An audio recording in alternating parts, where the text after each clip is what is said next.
All right, the last part of our Day of the Dead scratch art composition is that we are going to mount our scratch art onto a piece of colored paper. Mounting is very similar to matting, and a lot of times those are confused, but when you mount something, you are taking a smaller piece and attaching it to a larger piece. So we're going to put glue on the back of our smaller piece and attach it to our larger piece to create what looks like a frame.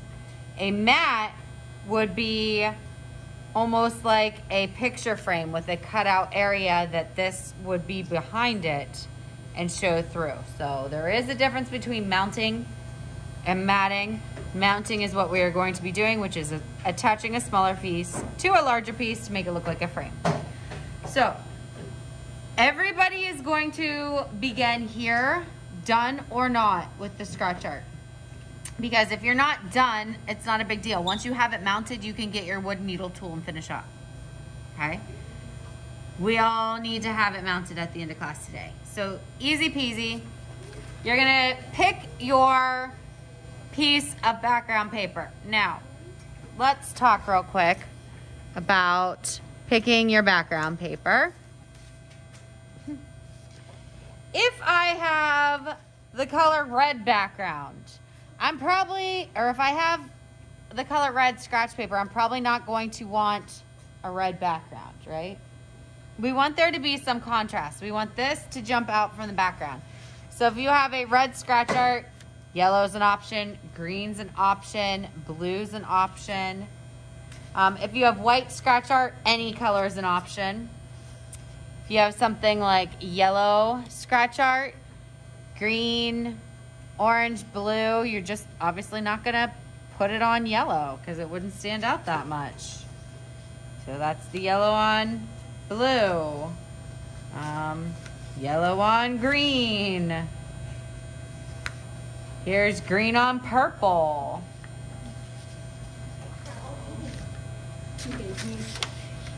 Here's, never mind, that's just white.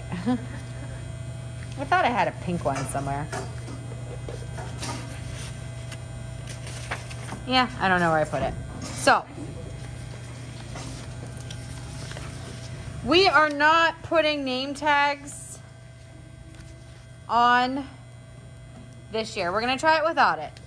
And I always thought it was so cute to put your name tag on it, but then I had a kindergartner ask me one year, well, Mrs. Shartle, that's my brother and he's not dead. Well, I know he's not dead. But they were getting confused with the fact that the name was on here and there was a skull. So the little kids don't get confused. We're not going to put name tags on them this year. See how that works.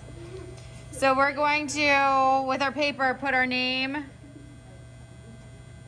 and class code. In this case, you are 5A, but if you're watching this a pre-recording, you are probably another class code. Flip that over. I'm gonna carefully take my scratch paper. I'm going to use a glue stick. Actually, I'm gonna use my folder.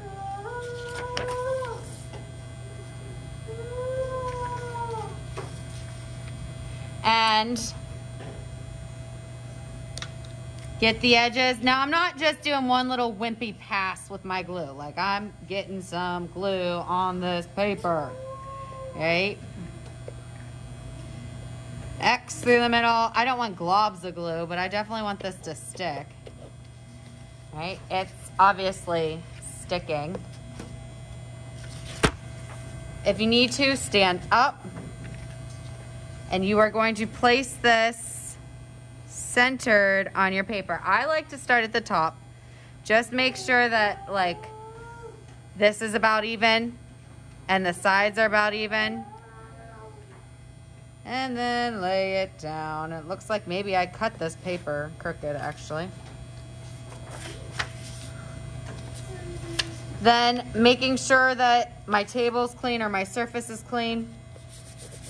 Lay this down. Rub this up. And this is going to get turned in. We'll start a little pile of them. I did cut this a little crooked. On the clay table, if you are not done with the actual scratch art, you have a built-in cushion now. Get your wood needle tool and finish up.